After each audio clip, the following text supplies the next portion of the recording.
truly heartwarming, feel-good story right now, and we're so honored to welcome Colton and Luke, and of course, Chief Kraft, because they helped save a man's life yesterday.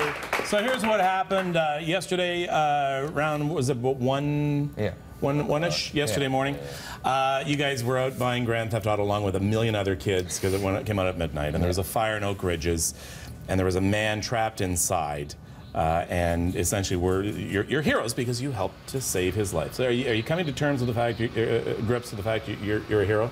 Well, everyone keeps saying that, but I'm not really used to that yet, you know, but... You went above and beyond what most people would do. You saw the smoke, you called 911, but then who decided to actually try and break through the front door? It was Luke.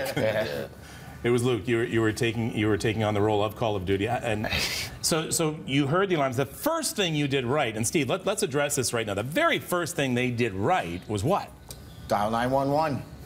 Yeah, that's the most important step that they did. As the fire chief, you've got to dial 911. You've got to get the emergency services personnel there. We were fortunate. We were on scene within 5 minutes, and that made a difference. And what you guys have to realize, and in all the times I've gone out to the academy and with the fire training, you have to realize that not just minutes make a difference, seconds make a difference, especially when it comes to smoke. Just the very fact you were there at that time.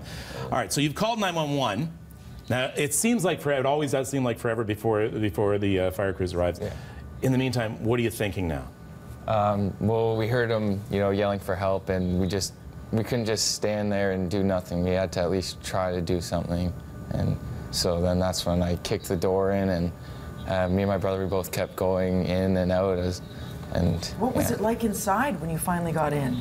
You couldn't see anything. Just the thick black smoke. You couldn't see your hand in front of your face. You couldn't breathe. The smoke was burning your eyes. You were using your iPhone as a flashlight? Yeah, Colton had his iPhone, and we were using that as a flashlight. And then what happened with that?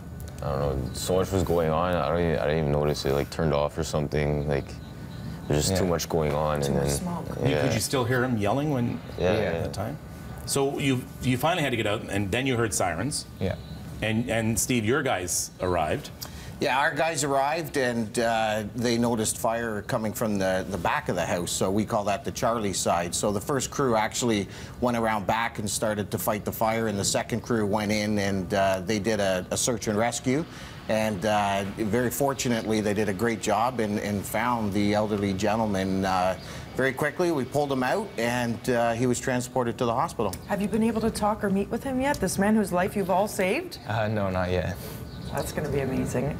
He's beyond grateful, obviously. And I guess, Chief Kraft, you'd advise people to not do what they did because you don't think about it. It was so heroic to put your lives at risk. You wouldn't suggest people go in to help. You see so many times where your own men get trapped inside when they're prepared and equipped to fight fires. Yeah, and that's the dilemma. I mean, this is a great news story, and you know, I truly call Luke and Colton heroes as well.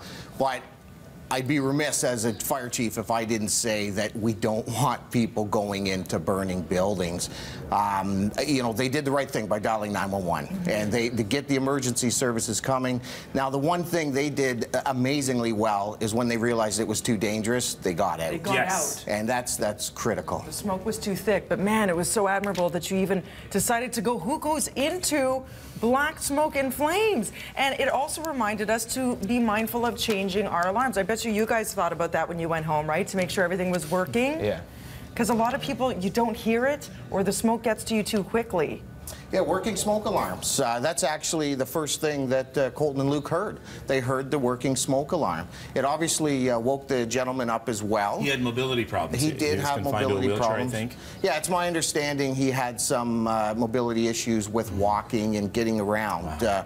But that working smoke alarm, right? Call 911 early, have working smoke alarms, have a fire escape planned, have 2 ways out. All of those things are critical. Okay, so you know what? We're so impressed with you, and I think maybe what happened with your iPhone is the battery is probably dying on it or something, and I don't know. But you know what? The newer iPhones have better batteries, so we want to give each of you a brand new iPhone that are just coming out. Yes! As a thank you! Thank you. Yeah. It's the iPhone 5C available at Rogers locations starting Friday, of course, as you know, so you won't have to stand in line for that at midnight.